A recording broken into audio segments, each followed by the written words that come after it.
जन्म मिलता है और एक बुद्ध पुरुष जब मरता है तो उसका क्या होता बुद्ध पुरुष को बहुत सारे जन्म मिलते हैं। मैंने इस चीज़ को शायद उस दिन वाइट प्रूफ में आप लोगों को बताया था कि जैसे एक बीज है तो उसके खिलने की अवस्था है एक फूल, लेकिन यदि आप उसको पूरे तरीके से छोड़ दें तो वही फूल आगे बढ़ के हजारों बीजों में कन्वर्ट हो जाता है। तो बुद्धत्व वो अवस्था है जिसमें पूरा अंतिम क्षण तक खिलता है। वो बीज में तोड़ लिया गया फूल नहीं है, बल्कि वो अपनी अंतिम पराकाष्ठा को छुआ है। तो अंतिम पराकाष्ठा को छूने में एक बीज हजार बीजों में कन्वर्ट हो जाता है। अगर हम कहें कि ओशो क्या दोबारा आएंगे तो मैं यही कह सकता हूं कि हम सब में उनके अंश तुम देख सकते हो, वो हम सब में ही पनप रहा है। और यही बस है कि जब अभी हमारी चाह, जैसे मैं तुमसे कहूं कि तुम्हारी एक चाह है कि मैं भोजन कर लूं, और मैं तुमसे कहूं कि मैं कर लेता हूं, क्या तुम्हें शांति मिलेगी? तुम्हें भोजन तो हमें चाहिए, आपको क्या? तो जब तक इंसान की ये होता है कि वो अनुभूतियों को, वस्तुओं को, भोग को, जरूरतों को अपने शरीर के माध्यम से ही भोगना चाहता है, और ऐसी अवस्था में ही उसका शरीर नष्ट हो जाता है, तो वो पुनर्जन्म का कारण बनता है। उसकी चेतना एक शरीर में ही जन्म लेती है और उनको पूरा करने के लिए जीवन जीती है। लेकिन जब कोई बुद्ध पुरुष, तो बुद्ध पुरुष का अपना कोई दर्द नहीं रह जाता। एक छोटा सा शेर है एक कविता के, और या गजल के रूप में कह लो, मुझे मालूम नहीं आप उसे गजल कहोगे कविता कहोगे, मुझे खुद भी नहीं पता मैंने जो कही थी वो कविता थी कि गजल थी। बहुत साल पहले एक हमारे शहर में एक छोटा सा मुशायरा हुआ। उस छोटे से मुशायरे में मुझे भी निमंत्रण था, 20-25 लोगों के बीच की वो चर्चा। उस चर्चा में मुझे भी अचानक खड़ा कर दिया गया कि आप भी कुछ कहो। मैं भी खड़ा हो गया, और जो थोड़ी बहुत मुझे बातें आती थी, एक आध कोई शेर कहीं के पुराने आते थे, मैंने उठा के बोल दिए। जब वो बोले तो वहां तो तालियां बजने लगी। जब तालियां बजी, अचानक मुझे थोड़ी सी तकलीफ हुई, और फिर कुछ मैं बोला। वो बोला जो वो वहां बैठे हुए व्यक्ति ने रिकॉर्ड कर लिया, लिख लिया, वही फिर उसने मुझे दिया, और आज मेरी वो स्मृतियों में है। इसलिए मैं आपसे जो कह रहा हूं उसको सुने। उसमें वही सब बातें हैं कि वो जीवन उनका वैसा नहीं बचता।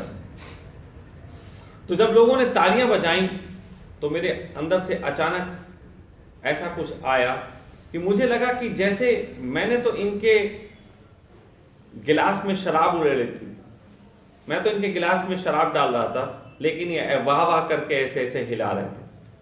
तो वाह वाह सही ढंग नहीं है किसी चीज को पीने का, तालियां कोई बहुत सही ढंग नहीं है किसी चीज को अपने अंदर समाने का। तो इसी बात को लेके मैंने एक कुछ बात बोली। वो बात ये थी कि आए जो महफिलों से मेरे शेरों पे दाद, आए जो महफिलों से मेरे शेरों पे दाद, लगता है कोई गलत राह पा गया हूं मैं। ताली बजे तो लगता है मदारी हुआ हूं मैं, ऐसी नहीं थी चाह कहां आ गया हूं मैं। बैठो किसिले लब हो, बैठो किसिले लब हो, और आंखें भी हो पत्थर, तुम्हारी महफिलों को मैं खाना बना रहा हूं मैं। साकी की थी तलाश तुम्हें, लो अब आ गया हूं मैं। देखो मेरी आंखों में क्या पिला रहा हूं मैं। पागल सभी हैं दोस्त मेरे जो पाके गल करें, पागल सभी हैं दोस्त मेरे जो पाके गल करें, सभी पागलों के दर्द यहां बतला रहा हूं।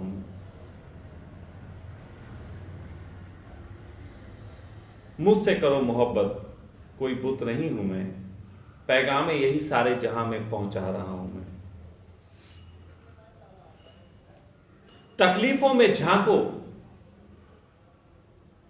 या इससे पहले एक लाइन थी वो थोड़ा सा, वो ये था कि आहा उसकी सुनो जिसको कोई दर्द नहीं, आहा उसकी सुनो जिसको कोई दर्द नहीं है, देख तुम्हारी तकलीफें ही करा रहा हूं मैं। और तकलीफों में झांको तो दिखे मैं ही है कारण, तुम्हारे इस अहम को तुमसे छीनने आ रहा हूं मैं, बदले में तुम्हें दूसरों के दर्द दूंगा मैं, बदले में तुम्हें दूसरों के दर्द दूंगा मैं, अंतस में अपने इसी मजे को पा रहा हूं मैं, मुझसे करो मोहब्बत कोई बुत नहीं हूं मैं, पैगाम यही सारे जहां में पहुंचा रहा हूं। सच कहूं मुझे मेरा कोई दर्द नहीं, और मेरा कोई जब दर्द नहीं है तो फिर मुझे तुम्हारे लिए करते कोई झंझट भी नहीं है। जो मैं कह रहा हूं अगर तुम वैसा जी लेते हो मुझे तब भी मजा आ जाता है। तो जब कोई व्यक्ति अपने ही शरीर के माध्यम से सारे अनुभव ना जीना चाहे और दूसरों को भी वो अनुभव जीता हुआ देख के आनंदित हो। मुझसे कई बार लोग पूछते हैं स्वामी जी कोई बिजनेस प्लान बताओ, तो मैंने जो स्वयं के लिए सोचा होता वही उन्हें बता देता हूं। लोग कहते हैं, मेरे निकट के लोग कहते हैं आपसे कितनी बार कहा अपने प्लान दूसरों को मत बताया करो, आप यही करते थे हो। इस दिव्या मुझसे कई बार बोलती, वो लोग इंप्लीमेंट भी कर लेते हैं और मैं फिर रह जाता हूं। तो मैं कहता हूं मैं कुछ नया सोच लूंगा, मैं कुछ दूसरा सोच लूंगा, इन्हें कर लेने दो। तो मैं तो ये चाहता हूं कि जो मैं सोचता हूं वो सब लोग करें, सभी लोग आनंदित हो जाए, मुझे इससे कोई झंझट नहीं। और जब ऐसी स्थिति पे कोई मरता है तो वो फिर हजारों में जन्मता है, वो किसी एक शरीर में जन्म नहीं पाता। फिर उसको प्रेम करने वालों की संख्या अधिक हो जाती है, फिर वो उन्हीं में जन्म जाता है।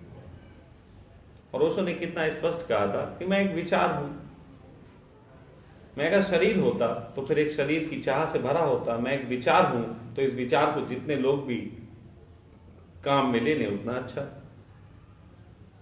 तो इसलिए मैं समझता हूं इतनी सी बात में तुम समझ गए होंगे कि मैं क्या कहना चाहता हूं। और किसी का कोई प्रश्न? ध्यान से संबंधित, ज्ञान से संबंधित? कल जब योग निद्रा की है, थके हुए थे लेकिन ये जो सो गए तो वो भी उसी में आएगा, गहरा में, ब्लैंक में। देखो, आप अंतिम विचार लेके जो नींद में जाते हो वही सुबह उठने का प्रथम विचार बनता है। अंतिम अवस्था क्या है तुम्हारी नींद में प्रवेश से पहले, वही अवस्था तुम्हारी पूरी नींद को बदल देती है। आयुर्वेद कहता है कि शरीर में जो तुम प्रथम भोजन लेते हो वो पूरे दिन के भोजन को प्रभावित करता है, इसलिए प्रथम भोजन अच्छा होना चाहिए। क्योंकि प्रथम भोजन जो होता है वो शरीर में जाके अपने गुणधर्म जो होते हैं उनकी पूरी वहां पे फैलाव कर देता है, तो दूसरे जो भी आता है फिर वो उसको गुणधर्म बदलता चला जाता है। तो यदि आप योग निद्रा में आरंभ आप ध्यान से करते हो, बाद में एक ब्लैंकनेस आती है और उसके बाद आप नींद में गहरे प्रवेश कर जाते हैं, तो ये समझिए कि आपकी पूरी नींद ही वो काम कर गई जो योग निद्रा के लिए आपने सोचा था। यही प्रोसेस अच्छा है, इससे आपकी नींद की क्वालिटी चेंज हो जाती है, नींद की क्वालिटी चेंज हो जाती है। तो आप उसको बिल्कुल परेशान ना हो। अभी तक हमें सिखाया गया है कि नींद जो है ध्यान में आना गलत है, लेकिन वो उन ध्यानों की बात की जाती है जो योग के तल पे किए जाते हैं। योग में भी फिर एक योग निद्रा का भी चैप्टर होता है कि वो जिसमें अपने बॉडी को देख देख के सुला देने का। तो ध्यान में नींद गलत है ये सही बात है, लेकिन ध्यान से जन्मी हुई नींद गलत नहीं होती। ध्यान में नींद गलत है, लेकिन ध्यान से जन्मी हुई जो नींद होती है वो गलत नहीं हो सकती। और ध्यान से संबंधित किसी को कोई अड़चन आई हो कल, उस पर बात करें। तुझे ही बहुत कुछ होता है। जितना गहरा हो जाएगा उसका कैसा हो जाएगा ब्लैंकनेस, वो छोड़ दो, जब हो जाएगा तो देख लेना। यही जो ब्लैंकनेस है, स्टार्टिंग डेज में जब आप योग निद्रा का कोई प्रयोग करते हैं तो मैं कहता हूं कि एक खालीपन आएगा, एक ऐसा खालीपन जिसमें आपको पता भी नहीं है कि क्या हो रहा है। वही खालीपन आपकी चेतना को जगाने का काम आरंभ करेगा, क्योंकि मस्तिष्क की एक खूबी है कि ये खाली नहीं रह सकता। खाली मस्तिष्क का मतलब होगा मृत मस्तिष्क। लेकिन अगर किसी ढंग से वो थोड़ा खाली होता है, जिसमें ना तो विचार है ना जगत की चैतन्यता, और आप एक ब्लैंकनेस को उपलब्ध हुए, तो उसमें ही धीरे धीरे फिर चेतना कहती है ये खाली नहीं छोड़ा जा सकता, तो फिर चेतना कब्जा करती है शरीर उसी का, लेकिन दोबारा से कब्जा करती। और जब वो कब्जा करती है तो यही खालीपन आगे बढ़ बढ़ के जो है एक दिन अवेकिंग बन जाता है। फिर आप वो खालीपन में वो जब चेतना आके शामिल होगी तो आपको अपने खर्राटे भी सुनाई देंगे, आपको निकट के लोग टहलते फिरते भी दिखाई दे सकते हैं, और आप सोते भी रहो। योग निद्रा की आगे की स्थितियों में ये होता है। फिर इससे भी आगे की स्थिति अगर मुझसे पूछोगे, वो स्थितियां हैं कि बहुत सामान्य हो जाती हैं, नींद सामान्य, जीवन सामान्य, उसमें कोई फिर ये नहीं होता कि हर समय खर्राटे सुनाई देते रहे।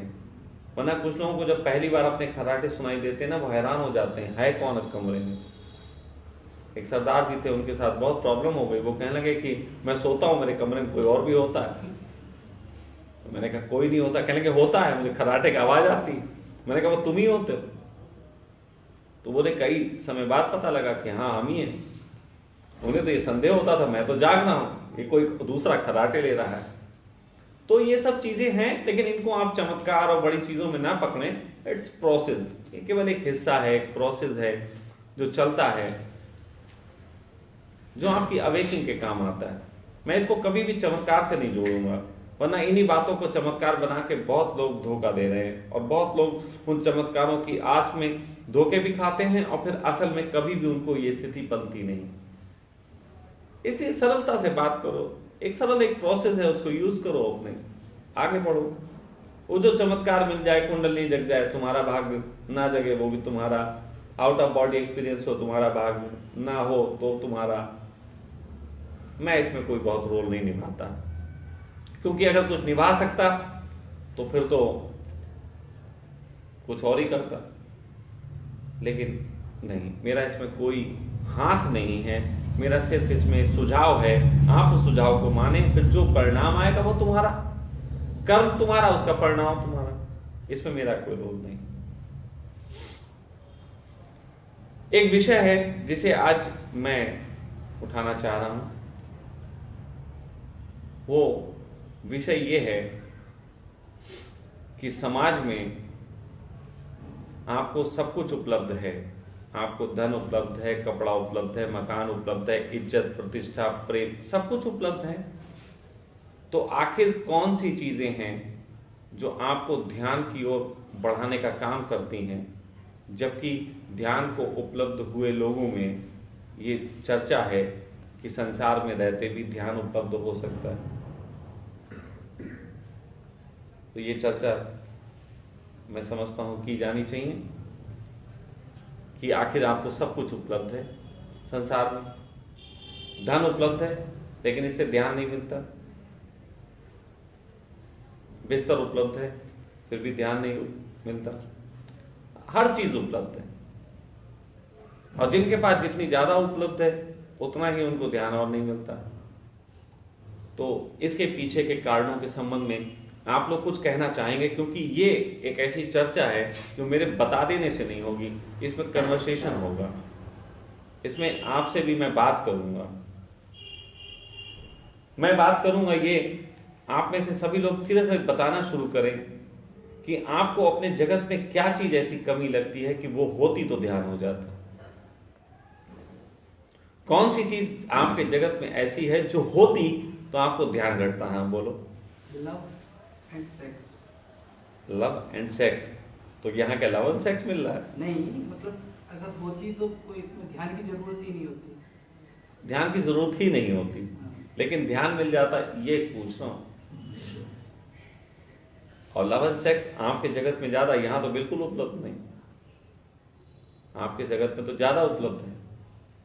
फिर सेक्स भी उपलब्ध है, भले वो शादी करके हो।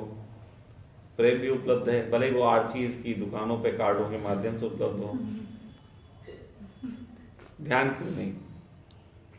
और कोई कुछ बताएगा? पवित्रता। पवित्रता कैसी वाली पवित्रता? मन में। मन में? मन आपके संसार का हिस्सा है? हाँ। पवित्रता आपके संसार का हिस्सा है? हो सकती है। हो सकती है कि नहीं वो बताओ।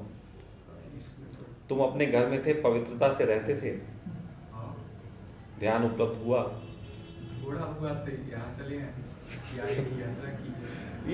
ये जो छोटी, आप इसको मजाक नहीं, बहुत अच्छा टॉपिक है। अगर इससे आप बहुत अपनी उन बातों पे पहुंच जाएंगे जिन बातों पे आप अटक के भागते हैं। और कोई बात बताएंगे? Freedom Swami ji, freedom freedom freedom अगर होती तो ध्यान घर में मिल जाता। कोई चिंता नहीं, कोई चिंता केवल ध्यान। ये होता है ये नहीं फ्रीडम। वैसे तुम भी थोड़े सही पहुंचे हो, पवित्रता की बात है। फ्रीडम भी एक कारण है, और भी बहुत सी चीजें हैं। हाँ, वो ऑनेस्टी, फ्रीडम, सब इंटरकनेक्टेड हैं। देखो, मेरा अपना जहां तक अनुभव है, ध्यान के लिए हमें दो चीजों की आवश्यकता पड़ती है। दो चीजों की, ध्यान दो चीजों का ही जोड़ है। पहला ईगोलेसनेस, दूसरा टाइमलेसनेस। अहंकार शून्यता और समय शून्यता, इन दो चीजों का जोड़ है ध्यान। इसको अलग अलग करके हम अपने संसार में पाते हैं। जैसे ईगोलेसनेस को हम कैसे पाते हैं? कभी कभी कोई किसी के प्रेम में अपने को छोड़ देता है। कभी कभी कोई व्यक्ति किसी के लिए अपने को सब छोड़ के उसके लिए पूरे तरीके से लग जाता है। ये भी चिंता नहीं कहता कि कोई क्या कहेगा। मैंने बहुत से पुरुषों को मॉल में घूमते वक्त अपनी प्रेमिकाओं का लेडीज बैग पकड़े देखा। मैं भी एक आध बार पकड़े हूं। बहुत से लोगों को मैंने वो चीजें जो वो किसी के लिए और नहीं करते जल्दी, उनको करते देखा प्रेम में। तो अहंकार शून्यता का हमें अनुभव होता है प्रेम में। समय शून्यता का भी अनुभव प्रेम में होता है। जब प्रेम होता है किसी से, हमें समय का पता नहीं लगता। मेरा रेस्टोरेंट था, प्रेमियों के लिए रेस्टोरेंट चलता था। वहां पे मैंने एक चीज तय कर दी थी कि जो व्यक्ति सबसे ज्यादा देर तक बैठेगा उसके पैसे छोड़ दूंगा। ऐसा मैंने कर दिया था। तो और प्रति घंटे के चार्जेस थे 30-40 रुपए तक हो गए थे उस समय। तो एक बार एक लड़का जो था वो सुबह 6 बजे आके बैठा और शाम के वो 8 बजे तक बैठा रहा, जबकि 6 बजे ही मैं शाम तक बंद कर देता था। उसने कहा 2 घंटे भैया और, क्योंकि मैं लखनऊ से आया हूँ मिलने, मुझे 2 घंटे और दे दीजिए। वो बैठा रहा वहां पे 14 घंटे तक वो बैठा रहा, और उसने शायद कुछ खाया पिया भी ज्यादा नहीं, ऐसे बस बैठा रहा। टाइमलेसनेस का सबसे अच्छा एहसास आपको प्रेम में होता है। ईगोलेसनेस का एहसास कभी कभी और भी तरीके से होता है प्रेम के अतिरिक्त। जैसे आप लोग कभी किसी बाहर जगह घूमने गए हैं अपने शहर के अलावा किसी दूसरे शहर में, तो आपने देखो आप लुंगी भी पहन लेते हो, उल्टी सीधी जैकेट और कपड़े भी डाल लेते हो। वहां कोई तुम्हें जानता नहीं, तुम्हें जहां कोई जानता नहीं वहां तुम सारे काम कर लेते हो। लेकिन उसी शहर की जितने भी कर्म हैं सब ध्यान में कन्वर्ट हो जाएंगे और हमें कोई भी दिक्कत नहीं होगी। बाबाओं ने यही चीज जो है वो एक तरीके के अपने वस्त्रों के माध्यम से की। उन्होंने पहली शर्म मिटाई। उन्होंने कहा कि लाल कपड़े पहन लिए, माला डाल ली, दाढ़ी बाल बढ़ा लिए, जैसे मैंने ही किया। तो बहुत लोग पागल कहते थे, बहुत लोग, पूरा इलाका मुझे पागल कहने लगा। पिता हमारे फेमस थे, सब जानते थे, तो उनका लड़का पागल हो गया। तो जब पागल कोई कहता है, आपको भी कोई पागल कहता है किसी तरीके के, आप इस तरीके के वस्त्र, गाउन, माला डाल के जब रहने लगते हो तो आपको कोई पागल कहता है। तो एक काम आप करते हो जिसके कारण आप फिर से पुराना जगत खड़ा कर लेते हो, और वो काम होता है उसको तर्क देके कि हम ये जो कर रहे हैं ये बहुत अच्छा है, तुमसे अच्छा है। जैसे अभी हमने तर्क दिया कि इसके लाभ हैं अहंकार मिटाने के, तो कोई आए तुम्हारे पास और तुमसे कहे क्या पागलों की तरह वस्त्र पहने हो, तो तुम कहोगे अरे नहीं, ये बड़ा इससे अच्छा होता है, इससे अहंकार मिटता है। तुमने जैसे ही ये कहा, तुमने इससे ही अहंकार जन्माने के उपाय कर लिए। वो पागल कह रहा है तो उसको सुनो, तुम्हें पीड़ा होगी, तुम्हारे अंतस जो है मचलेगा, उसे मचलने दो, उसे होने दो जो वो कर रहा है। और धीरे धीरे तुम पाओगे कि अहंकार जो है वो थोड़ा सा कमजोर पड़ गया, फिर वो पीड़ा नहीं होती, ईगोलेसनेस आ गई। इन बातों से पीड़ा नहीं होती कि कोई तुम्हें पागल कह देगा। टाइमलेसनेस के लिए जैसे मैंने कहा कि प्रेम, अब प्रेम में ऐसा क्या है कि टाइमलेस घटता है, उसको थोड़ा सा भी समझने की जरूरत है कि प्रेम में वो कौन सा तत्व है कि आपको टाइमलेस घट जाता है। प्रेम में सबसे पहला तत्व है अटेंशन। आप अटेंशन चाहते हो, लेकिन आप अटेंशन उसकी चाहते हो जिसको आपको अटेंशन देना भी अच्छा लगता है। ये बड़ा कीमिया है। कोई व्यक्ति अमिताभ बच्चन को चाहने लगे,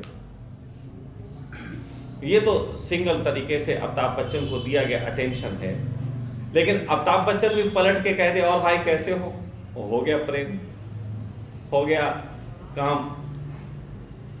तो जिसको हम अटेंशन देते हैं उससे हमारे अटेंशन की चाह होती है।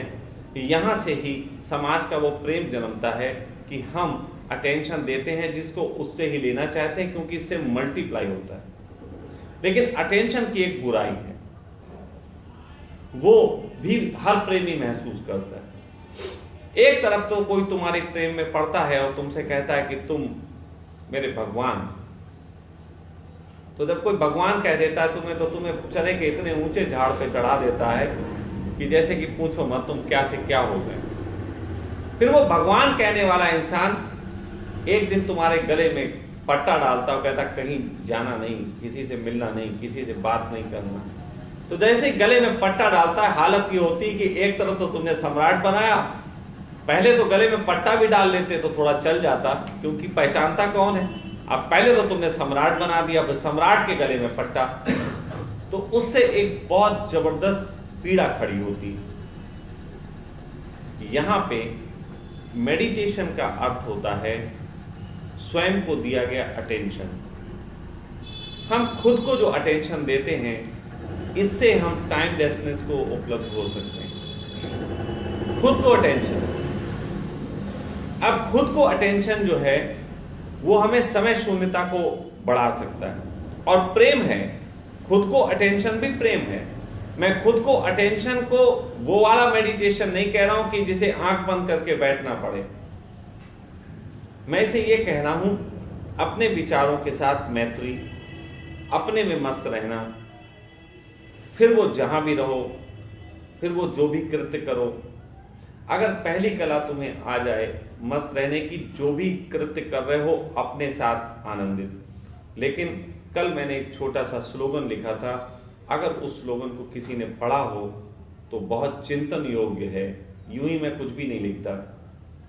वो स्लोगन था कि बुरे लोग सदा अपनी मान के जीते हैं और अच्छे लोग सदा दूसरों की मान के।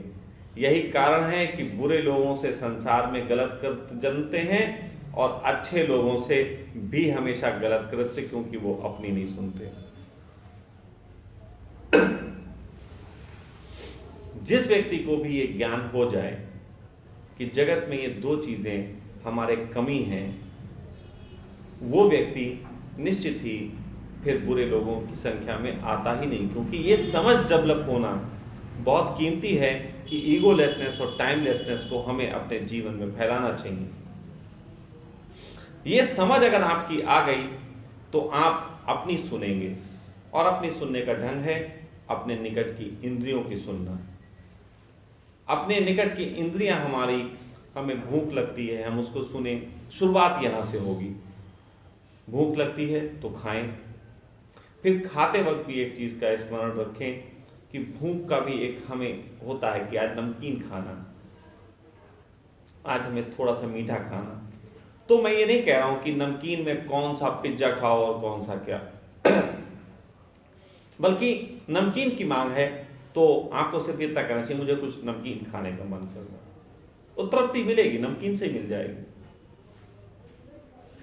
अगर आपको मीठा खाने का मन है तो बोलो कि मुझे मीठा खाना, इस मीठा खाने से ही तृप्ति मिल जाएगी।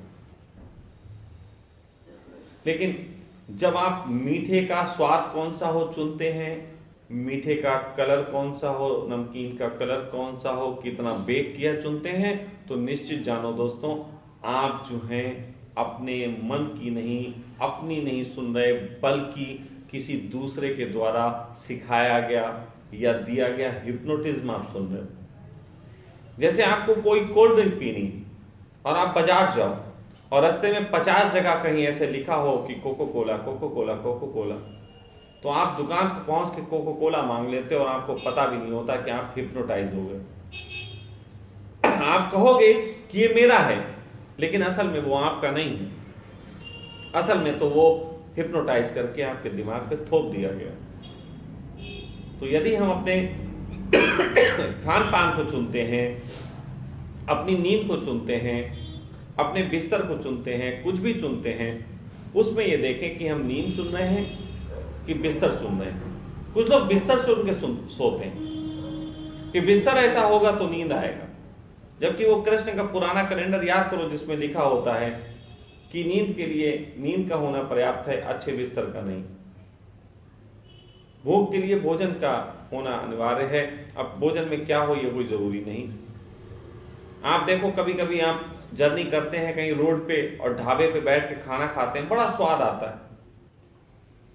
ढाबे पे स्वाद किस चीज का स्वाद? वो जो वहां वेटर आके पूछता है बाबूजी क्या लाए,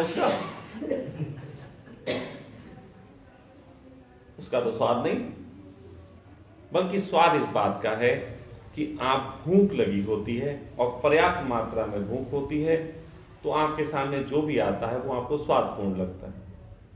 फिर दोबारा भी ऐसा होता है कि पुरानी जानकारियां होती हैं, उसी रास्ते से गुजरते हैं और सोचते हैं उस ढाबे पे बड़ा अच्छा खाना मिलता है, वहीं खाते हैं और भूख नहीं होती है और आप खाते हैं, फिर आपको वही ढाबा अच्छा खाना नहीं लगता, अरे पिछली बार आपके अच्छा था, इस बार नहीं अच्छा। ये मैं छोटी छोटी वो बातें बता रहा हूं कि अगर आप अपने जीवन में इनको देखना शुरू करें तो आपको बहुत ध्यान के लिए किन्हीं ध्यान कक्षों में भागने की आवश्यकता नहीं रहेगी। आप अपने जीवन में इसको फैला सकते हैं। हम इस जगत को इतना अच्छा बना सकते, दे दे भगवान, दे दे भगवान, दे दे। मंदिर काले पड़ गए, 100-200 साल पुराना, उसमें से वो ऊर्जा खत्म हो गई। लेकिन ताजमहल देखो, 400-500 साल पुराना ताजमहल, उसे लोग जाते हैं वाह, उसे हम ऊर्जा दे के आते हैं, उसे हम ऊर्जा देते हैं वाह कितनी बढ़िया जगह, और वो दिन पे दिन चमकता जाता है, दिन पे दिन और खूबसूरत होता जाता है। दी गई तरीकों से निकालते हैं।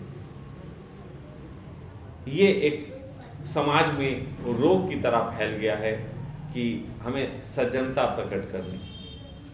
सज्जनता एक रोग, समाज में एक ऐसा रोग है जिसने बहुत नुकसान किया, ध्यान हमसे छीन लिया। तो इसलिए समाज के संबंध में जो मैंने थोड़ी बहुत बातें कही, इससे संबंधित कोई अगर कोई क्वेश्चन हो तो उठाएं, नहीं तो फिर हम सीधे ध्यान की तरफ आज बढ़ेंगे। बहुत लंबी चर्चाओं में आज मैं नहीं जाना चाहता। है इससे संबंधित जो दो बातें कही, ईगोलेसनेस और टाइमलेसनेस, तो इनको थोड़ा सा मैं ये भी कहूँगा, आप लोग यहाँ हो, अभी अगर ध्यान करते हो, इसके बाद के समय में आप लोग क्या करोगे? गप्पे मारोगे, वही टेलीफोन उठाओगे, वही घर पे अपने देखोगे सब कुछ ठीक चल रहा नहीं चल रहा, यही सब करोगे। इसकी बजाय मैं कई बार कहता हूँ नगर में विचरण करो, थोड़ा घूमो, थोड़ा ऐसा घूमो कि लोग तुम्हें निहारें भाई कहाँ से आए। रास्ते पे तुम जाते हो लाल कपड़े पहने तो कोई पीछे से आवाज दे, देखो सेक्स गुरु का चेला जा रहा। ऐसी हरकतें करो तो थोड़ा सा जो ईगो को चोट पहुंचेगी, और फिर उसको पलट के जवाब मत देना। और वो एक तरफ ईगो को चोट पहुंचा रहा, दूसरी तरफ अटेंशन भी दे रहा, लेन देन सदा चलता रहता। लेन देन का मतलब नहीं है कि विशेष रूप से कोई इसके लिए दुकान खोली जाए, लेन देन जगत में चल ही रहा है। जो आपको गाली दे रहा है वो आपको अटेंशन भी दे रहा है, वो आपकी निंदा कर रहा है, साथ साथ आपको एक गिफ्ट भी दे रहा है। तो आप निंदा पे अगर फोकस करोगे तो आप उसका गिफ्ट भी उसे वापस लौट डाल दोगे। जैसे आपने कहा किसी ने आपकी निंदा की और आपने उसे एकदम लड़के पीछे पलट के उसको जवाब दिया, तो आपने उसने जो आपको गिफ्ट दिया था वो आपने लौटा दिया। रास्ते पे चलते ये बिल्कुल करने की जरूरत नहीं। एक बार मैं ऐसे ही घूम रहा था, रास्ते पे ऐसा बहुत कुछ हो जाता है कि हम उसको हल्के करके निपटा सकते हैं। मैं एक बार सदर बाजार दिल्ली में घूम रहा था और सदर बाजार की भीड़ तो जो लोग गए हैं उनको परिचय हो गए कि कितनी होती। तो वहां घूमते घूमते घूमते घूमते अचानक एक व्यक्ति के पैर पे मेरा पैर पड़ गया। उसने पलट के कहा दिखाई नहीं देता, मेरा पैर कुचल दिया। मैंने कहा भाई कई सालों पहले मैंने सोचा था कि मैं एक दिन सदर बाजार जाऊंगा और तू मुझे वहां दिखाई देगा और तेरा पैर मैं कुचलूंगा। मैं तो प्लान से निकला था घर से, मेरा तो प्लान यही था तेरा पैर कुचलना है। अब आप कुचल रहा हो तो नाराज हो रहा। उसकी तो कुछ समझ ही में नहीं आया। वो ऐसे देखा क्या और मैं चला गया। उसी बात को झगड़ा किया जा सकता था, उसी बात को मैंने जो उससे कहा निश्चित ही वो थोड़ा देर में समझ में आएगा उसको कि मैंने क्या कहा। लेकिन कौन, मैं किसी का पैर कुचलने गया सदर बाजार? मेरी कोई मंशा कि मैं सदर बाजार जाके आज पैर कुचल के आऊंगा 50, ऐसा कोई तो भाव नहीं। लेकिन वो ऐसे लड़ रहा है जैसे मैं उसका पैर कुचलने के लिए आया हूं। तो ऐसी जो चीजें होती हैं हमारे जीवन में, इनको हम बहुत सहजता से टाल सकते हैं। बहुत सहजता से उसने जो कहा उसकी ऊर्जा ली और मुस्कुरा के मैंने उसको वहां से निकल गया। वो भी शांत, मैं भी शांत। तो हम जीवन के बहुत सी चीजों को अपने समझ से हैंडल कर सकते हैं, लेकिन जब हम वो यूज नहीं करते तो कहीं ना कहीं बहुत तरीके के हम झंझटों में पड़ते हैं और हमारी ऊर्जा व्यय होती है। तो फाइनली आज आप लोग इसे थोड़ा बहुत इंप्लीमेंट करें। और दूसरी चीज, जो भी ध्यान प्रयोग मैं बताता हूं, अगर किन्हीं मित्रों के पास वक्त होता है, क्योंकि मैं जो भी विधि बता रहा हूं वो किसी वक्त से बंधी हुई ज्यादा नहीं है, तो आपके पास अगर खाली वक्त है, आप अपने कमरे में लेटे हो, तो चैटिंग करने के बजाय उस विधि को कर सकते हैं। इससे ये होगा कि आपको उसमें और चीजें ऐसी समझ में आएंगी जिसे आप मुझसे पूछ सकते हैं, क्योंकि अभी मैं हूं। रात में सोने से पहले कर सकते हैं तो पूरी रात को ध्यान में बदला जा सकता है। जो मित्र भी जो विधियां बता रहा हूं, अगर रात को गहराई से कर ले, अपने रजाई ओढ़ के अच्छे से लेट के भी कर ले, तो उनकी तो पूरी रात कन्वर्ट हो सकती है इसमें। तो जब लाभ लेने का वक्त आए, मैं समझता हूं जितना अधिक ले सके ले। जैसे अगर आपकी प्रेमिका आपको मिल जाए तो अधिक से अधिक आप उसके साथ समय गुजारना चाहते नहीं चाहते, तो ऐसे ध्यान के साथ क्यों नहीं गुजारना चाहते? ध्यान के साथ भी अधिकतम समय गुजारें। आखिर आ ही गए, फंस ही गए, समय लगा ही दिया, तो फिर जरा निचोड़ लेते हैं। कल मैंने देखा ध्यान के संबंध में बात की, कुछ लोग ध्यान कर ही नहीं रहे थे।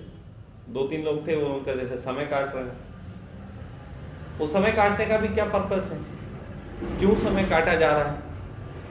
हाँ, अगर लगता है उन्हें ध्यान के लिए उनके पास नहीं, उन्हें जरूरत है, तो निश्चित ही कोर्ट के बाहर जा सकते। तो मैं खुद ही पहले कह देता हूं कि अगर जरूरत नहीं तो बाहर चले जाएं। कम से कम जितने लोग कर रहे हैं उनकी गति बने। तो कई लोग उस चीज को खो देते हैं, और इसी बारे में कबीर ने कहा था कि मैं बौरी खोजन गई और रही किनारे बैठ।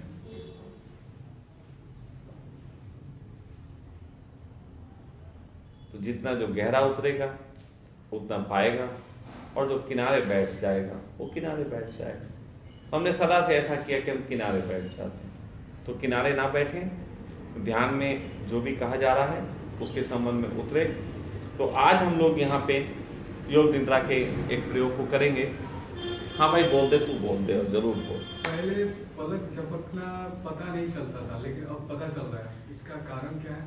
कौन सी पलक झपकना? नहीं, आंखों वाली। अब पता लग रहा है। हाँ। इसका कारण यह है तुम्हारी संवेदनशीलता बढ़ी है। पहले तो तुम हंसते भी नहीं थे। याद करो, जब तुम आए थे तुम हंसते ही नहीं थे। तो हंसेंगे क्यों? हाँ, क्या था? अनजान था। अनजान था, हंसी से अनजान था। नहीं, लोगों से अब थोड़ा जानते हैं लोग को थोड़ा। ये जगत से जितना जुड़ोगे उतना ही आनंद पाओगे। ध्यान रखना, ये जरूर कहा जाता है कि एक साधक को अकेले में अपने को वक्त देना चाहिए, लेकिन कोई भी आदमी जो पूर्णता को उपलब्ध भी हो जाता है वो कभी अकेले वक्त नहीं गुजारता, वो जगत से जुड़ता है। बुद्ध भी संघ का निर्माण करते हैं, हर व्यक्ति अपने तरीके का एक ग्रुप बनाता है, क्योंकि मनुष्य एकमात्र प्राणी है जो सामाजिक प्राणी है, वो अकेले रह नहीं सकता। लेकिन कौन किस तरीके के समाज में रह सकता है ये एक अलग चुनाव है। हो सकता है अभी का समाज किसी के योग्य ना हो तो वो दूसरा एक समाज का निर्माण करे, लेकिन फिर भी समाज तो चाहिए। तो अभी तक तो तुम अलग पड़े थे, तो तुम आए थे यहाँ पहले दूसरे दिन तो तुम बहुत अलग थे, अलग थलग थे। तुम तो कभी मुस्कुराना भी नहीं पसंद, तुम्हें तो बिल्कुल ही स्थिति गड़बड़ा रखी थी। अभी मैं खुद देख रहा हूँ, ऐसी बात नहीं, तुम्हारा परिवर्तन तुमको दिखता होगा, हम लोगों को भी दिखता है, यहाँ जितने लोग तुझे जानते हैं उन सबको भी दिखता है कि ये बदल रहा है, और ये अच्छा है। मुस्कुराना बुरी बात नहीं, हल्का होना बुरी बात नहीं। पहले दिन तो ऐसा लग रहा था कि तुम रामकृष्ण के उस अवतार के रूप में आए हो कि नहीं मिलेगा परमात्मा तो गोली मार लेगा। इतने तनाव से भरा हुआ था ये, इतने ज्यादा तनाव से कि हल्की फुल्की बात ही नहीं पसंद कर रहा था, सबसे कर्रा प्रश्न करता था एकदम सीधे। मैंने शुरू में 3 दिन तक इसके प्रश्नों का कोई जवाब नहीं दिया। मैंने कहा जवाब नहीं दूंगा, तुझे जो प्रयोग कराता हूं कर ले।